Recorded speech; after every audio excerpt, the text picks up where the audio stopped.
옆에 분하고 인사합시다. 기도하면 반드시 좋은 일이 생깁니다. 오늘 나눌 주제는 믿음의 선포입니다. 말의 권세가 있다는 것 우리 성도님들이 잘 알고 계실 것입니다. 하나님께서 세상을 어떻게 창조하셨습니까? 말씀으로 창조하셨죠. 우리는 하나님의 형상으로 지음받았습니다. 말을 할 수 있는 피조물은 인간입니다. 인간밖에 없습니다. 그래서 우리 말에도 어느 정도 권세가 있죠. 특히 믿음의 선포를 할 때 권세가 있습니다. 오늘 말씀을 다시 한번 보시면 내가 만일 내 입으로 예수를 주로 시인하며 또 하나님께서 그를 죽은 자 가운데서 살리신 것을 내 마음에 믿으면 구원을 받으리라. 사람이 마음으로 믿어 의에 이르고 입으로 시인하여 구원에 이르느니라. 이렇게 말씀하셨는데, 자, 마음으로 예수님이 부활하신 것을 믿고 입술로도 예수님이 주라 시인해야 한다. 그래야 구원받는다. 그 말씀을 하고 있는 것이죠. 구원이 마음으로만 믿어서 될 일이 아니고 반드시 마음과 입이 같이 입술이 열려야 한다. 그 말씀을 하고 있습니다. 하나님께서 우리 중심을 아시는데 꼭 우리가 마음으로 믿으면 되지 꼭 입술로 고백을 해야 됩니까? 꼭 입술로 선포해야 됩니까? 우리 중심을 다 아시는데 왜 이 말씀을 하셨을까요? 말은 영적인 것이 물질계의 실제가 되는 과정입니다. 말하기 전에는요, 하나의 개념에 지나지 않습니다. 근데 말을 하는 순간 그건 실제가 되죠. 힘이 생깁니다. 예를 들어 봅시다. 재판장이 주문을 읽기 전에는 그것은 아무런 힘이 없습니다. 근데 재판장이 재판하면서 주문을 낭독하겠습니다 하고 주문을 선포하면 거기는 실제가 되죠. 힘이 실립니다. 그래서 무죄라고 얘기하면 무죄 방면이 돼버립니다. 유죄라고 얘기하면 그 사람은 깜빵에 가야 됩니다. 말을 해야지, 선포해야지 실제가 되는 것입니다. 믿음의 고백도 그렇습니다. 예수님에 대해서 믿는 바가 우리 안에 가득 아무리 많아도 아는 것이 많아도 말로 고백하고 선포하지 않으면 실제가 되지 않습니다. 그러나 이제 입술로 고백하기 시작할 때 실제가 되는 것이죠. 마음속으로 영적인 진리를 받아들이는 것 좋습니다. 신앙서적을 많이 읽고 깨닫고 기뻐하고 즐거워하고 하는 것 좋습니다. 가치가 있습니다. 마음속으로 내가 이제 주를 따르겠다 결단하는 것도 너무나 좋습니다. 그러나 입을 벌려 시인하지 않는다면 구원하지 않습니다. 그 지식이 여러분의 삶을 구원하지 않습니다. 여러분의 삶을 변화시키지 않습니다. 그러나 입술로 고백하기 시작하면, 선포하기 시작하면 그 실제가 되어서 여러분 삶을 변화시키고 구원하고 회복해 만들고 강하게 만들고 하는 역사가 나타나는 것입니다. 그래서 말을 잘 사용하셔야 됩니다. 말은 단순한 영향력이 아니라 실제입니다. 실제. 영적 실제를 만드는 것입니다. 그것이 우리 물질계에 영향을 미치고 또 이 물질계를 변하게 만들기도 하고 한다는 것입니다. 그래서 믿음의 말을 사용하셔야 됩니다. 따라합시다. 믿음의 말을 사용합시다. 옆에 분하고도 한번 얘기하십시다. 믿음의 말을 사용하십시다. 믿음의 말을 자주 선포하십시오. 예를 들면 말이 힘이 있거든요. 예를 들면 오늘 기도하러 가야겠다 우리가 이렇게 생각을 하지 않습니까? 그러나 우리 안에 육적 자아가 있습니다. 그럼 육적 자아는 어떻게 얘기합니까? 피곤하다, 힘들다, 가기 싫다, 다음에 하자 그렇게 저항합니다. 우리는 하나님 사랑합니다. 주일 예배하기를 사모합니다. 그래서 하나님 예배하러 가야겠다 하는 마음이 있습니다. 그런데 항상 우리 육적 자아는 다르게 얘기합니다. 싫다, 피곤하다, 힘들다, 좀 더 자자, 좀 더 눕자, 다음에 하면 안 되나? 그렇게 이야기를 합니다. 그럴 때 어떻게 하십니까? 그럴 때 말을 선포해 보십시오. 믿음의 말을. 나는 하나님의 자녀다. 나는 기도하는 사람이다. 기도 외에는 이런 유가 나감이 없다. 나는 기도할 것이다 하고 선포해 보십시오. 그러면 그 유적자가 입에 싹 다물어 버립니다. 그 싫던 마음이 싹 사라져 버려요. 나는 예배자다. 나는 예배할 것이다. 목숨을 다하여 뜻을 다하여 힘 다하여 하나님을 예배할 것이다 하고 선포하면요, 예배 가기 싫다고 말하던 그 유적자가 싹 사라지고 없습니다. 실제입니다. 믿음의 선포는 실제입니다. 실제. 힘이 있고 권세가 있습니다. 변화를 만들어냅니다. 구원을 일으킵니다. 이것도 어렵고 저것도 어렵고 왜 이렇게 되는 게 없나? 혹시 한 주간 지금 동안 그런 마음 때문에 낙심이 드신 분들이 계십니까? 이런 마음이 올 때 입술을 열어서 선포해 보십시오. 주 예수께서 온 것은 양으로 생명을 얻게 하고 더 풍성히 얻게 하려 함이라고 하셨다. 이 낙심된 마음아 떠나라. 나는 하나님을 의지한다. 그렇게 선포하면요, 이 우울하고 답답한 마음이 싹 하고 사라져 버립니다. 힘입니다.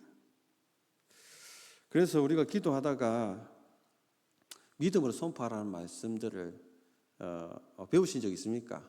자주 그런 말을, 조영기 목사님 그런 말씀 항상 하시잖아요. 기도하다가 믿음 오면 선포하고, 또 기도하다가 믿음 오면 선포하고. 근데 이게 조 목사님 말씀이 아니고 주님의 말씀, 주님의 말씀, 예수님 말씀. 마가복음 11장 23절에 보면 내가 진실로 너희에게 이르노니 누구든지 이 산더러 들리어 바다에 던져지라 하며 그 말하는 것이 이루어질 줄 믿고 마음에 의심하지 아니하면 그대로 되리라. 믿음의 선포죠. 이 산더러 들려 바다에 던져지라. 마음에 그냥 이 염려거리더라, 이 문제거리더라, 떠나라. 마음에 이렇게 품고 있는 것은 아무 의미 없습니다. 끙끙 앓고 있는 거 아무 의미 없습니다. 하나님이 도와주신다 속으로 생각하는 거 의미 없어요. 입술을 열어가지고 이 문제 덩어리더라, 이 염려거리더라, 하나님이 나와 함께 하시고 나를 도와주신다, 떠나가라, 저 바다에 던져질지어다 하고 선포하라는 것입니다. 그러면 어떻게 됩니까?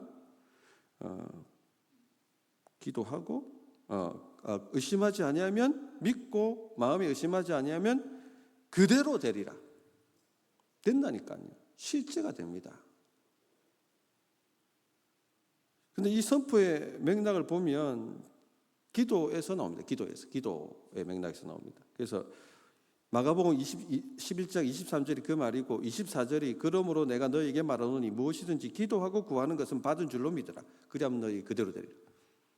기도하다가 믿음이 와요. 하나님이 도와주신다. 하나님이 함께 하신다. 하나님이 해결해 주신다. 그럼 입술을 벌려가지고 부르짖고 선포하라는 것입니다. 하나님 도와주실 줄 믿습니다. 하나님 응답하시는 줄 믿습니다. 그렇게 선포할 때 힘이 되고 실제가 된다는 겁니다. 그냥 마음에 품고 있는 것 개념입니다. 개념일 뿐이에요. 입술을 열어서 선포를 해야 됩니다. 그런데 많은 사람들이 이렇게 믿음 선포 못합니다. 훈련받지 않은 것도 있고 훈련받았어도 하지 않습니다. 제가 평창 수련에 갔다가 에스컬레이터에 넘어져 가지고 이 왼쪽 허벅지를 좀 다쳤습니다. 한 주 내내 이 다리가 불편해 가지고 잠자는데 저려 가지고 너무 잠자는 게 힘들고 어려웠습니다. 속으로 주여 고쳐 주소서, 통증이 사라지게 해 주십시오. 주님은 치유의 하나님이십니다. 고쳐 주십시오. 이렇게 기도했습니다. 그런데 이게 입술로 안 나오는 거예요. 여러분도 그런 경험 안 합니까? 주님이 선포를 하라고 말씀하시는데 기도를 해도 속으로 꿍얼꿍얼거리지 밖으로 안 나오지 않습니까? 지난주 부르짖는 기도에서 말씀드렸습니다만 입으로 선포하고 기도하는 것이 굉장히 중요합니다. 근데 속으로는 그렇게 제가 기도하는데 왜 안 했을까요? 피곤합니다. 신기하죠? 그게 뭐가 힘들다고? 피곤하고 힘들어서 안 합니다. 이게 굉장히 영적인 의미가 있습니다. 그래서 이러면 안 되지 하고 입술을 벌려서 파열된 근육은 정상으로 돌아가라, 통증은 사라져라 하고 계속 이제 선포하기 시작했습니다. 그러니까 많이 좋아져요. 목사님 나을 때가 됐어, 나왔습니다. 우연은 없습니다. 예, 할렐루야. 따라합시다. 믿음의 선포는 실제를 만든다. 아멘. 예. 내가 진실로 너희에게 이르노니 누구든지 이 산더러 들려 바다에 던져지라 하며 그 말하는 것이 이룰 줄 믿고 마음이 의심하지 아니하면 그대로 되리라. 주님이 말씀하셨기 때문에 순종해 보는 것입니다. 주님이 말씀하셨기 때문에 믿고 따라 보는 것입니다. 믿음으로 해봐야 되죠. 근데 많은 사람들이 믿음의 선포를 못합니다. 앞에서 말씀드렸습니다만 눌려서 못합니다. 눌렸다는 증거가 뭐냐? 피곤하다, 귀찮다는 것입니다.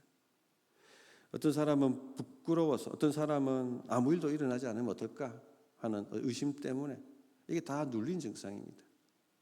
그래서 속으로는 원하는지 모르지만 입 밖으로는 선포를 하지 않습니다. 그래서 아무 일도 일어나지 않는 것 같습니다. 왜 순복음은 일어나는데 왜 우리는 안 일어납니까? 이게 차이예요, 차이. 다 똑같은 믿음인데 왜 거기는 역사가 있고 왜 이 장로교회는 역사가 없습니까? 선포의 차이입니다. 선포의 차이. 또 악한 영들도 역사합니다. 악한 영들은 우리가 믿음의 말을 고백하지 못하도록 입을 눌러버립니다. 저는 이것을 굉장히 많이 경험했습니다.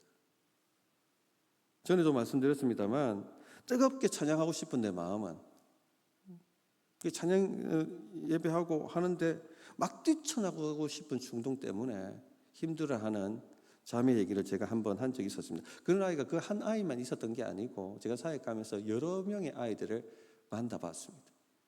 가서 기도해주면 눈물이 터지고 기도가 터지고 찬양이 터져서 막 기도하는 것을 보았습니다. 나중에 물어보면요, 목사님 기도해 주실 때 눌렸던 것이 떨어져 나가는 것을 느꼈습니다. 그리고는 찬양이 터져 나오고 우리가 마음으로 하고 싶어요. 그런데 이걸 막고 있는 게 있습니다.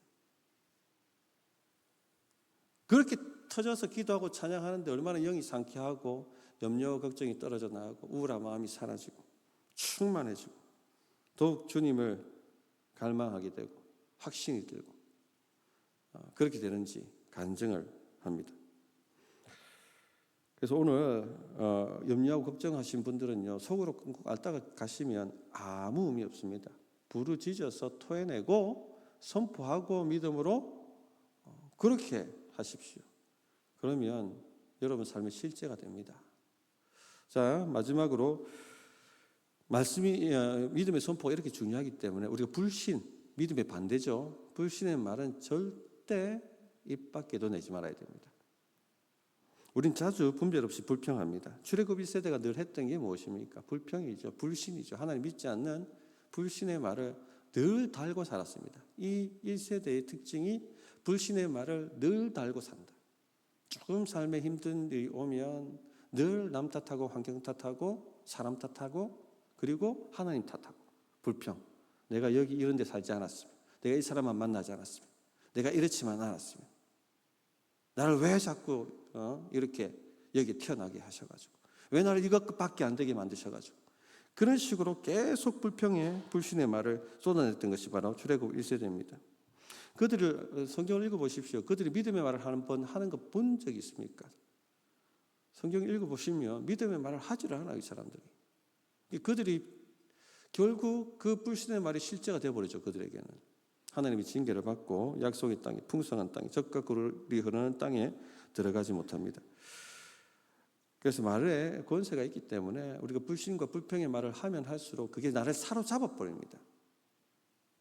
그러니까 아마 다 경험을 하실 것입니다. 우리도 자신을 사로잡을 뿐만 아니라 주변의 사람들도 사로잡습니다. 집에 가서 오늘 있었던 아주 불쾌한 일을 막 화가 나서 얘기하면 그 화가 갑자기 온 식구들을 사로잡지 않습니까? 그리고 335호 모여가지고 불평의 말을 누가 한 사람 해보십시오. 그러면요, 말을 할수록 더 불평이 올라와요. 더 분노가 올라옵니다. 그리고 주변의 사람들도 전염이 돼서 그렇지 그렇지 하면서 막 타오르는 것 경험하시죠? 아마 이런 인생을 지금 반복해서 살고 계신 분들이 많을 겁니다. 어떤 경우는 왜 이렇게 불평하는지도 모르고 불평에 사로잡힙니다. 왜 이렇게 내가 분노하는지도 모르고 분노에 사로잡혀 버립니다. 사로잡아 버려요, 그냥. 사도행전 19장 28절에 보면 그들이 이 말을 듣고 분노가 가득하여 외쳐 이르되 크다 에베소 사람의 아데미여 하니 온 시내가 요란하여. 아데미 여신 만드는 에베소의 은장색들이 사도 바울의 선교 때문에 이 우상 장사가 안 되니까 화가 나가지고 온 동네를 다니며 크도다 아데미 크도다 아메디미 여신이 사람들을 흥분시킵니다. 그랬더니 사람들이 분노해가지고 연극장으로 예수 믿는 사람을 잡아가지고 들어가죠. 그런데 거기에 모인 태반의 사람들이요, 왜 모였는지를 모릅니다. 그냥 사로잡혀 분노합니다. 그게 사도행전 19장 32절에 나와 있습니다. 사람들이 외쳐 어떤 이는 이런 말을 어떤 이는 저런 말을 하니 모인 무리가 분란하여 태반이나 어찌하여 모이는지 알지 못하더라. 이게 말의 힘입니다. 그냥 사로잡아 버리는 것입니다. 어떤 이들은 자기 연민이나 패배주의 말을 자주 내뱉습니다. 내가 하는 일은 항상 그렇지. 내 인생이 그렇지. 심한 경우 자신이 얼마나 불쌍한 존재인지 막 그거 얘기합니다. 내가 당신들의 위로를 받아야 될 사람이라는 것을 알려주기라도 하는 것처럼. 그렇게 말해주면 사람들이 따뜻한 위로를 건네고 또 격려하고 거기에 그냥 관심, 그 관심에 에너지를 받는 것이죠. 그렇게 겨우겨우 살아가는 사람들도 많이 보았습니다. 그런데 그렇게 말을 하면 할수록 나를 묶어버린다니까요. 그게 나를 사로잡아 버립니다. 주님께서 뭐라고 말씀하셨습니까?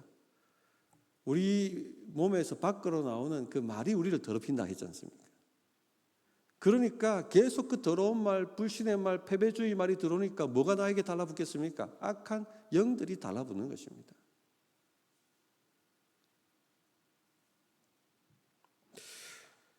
말을 바꾼다는 게 한번 해보십시오.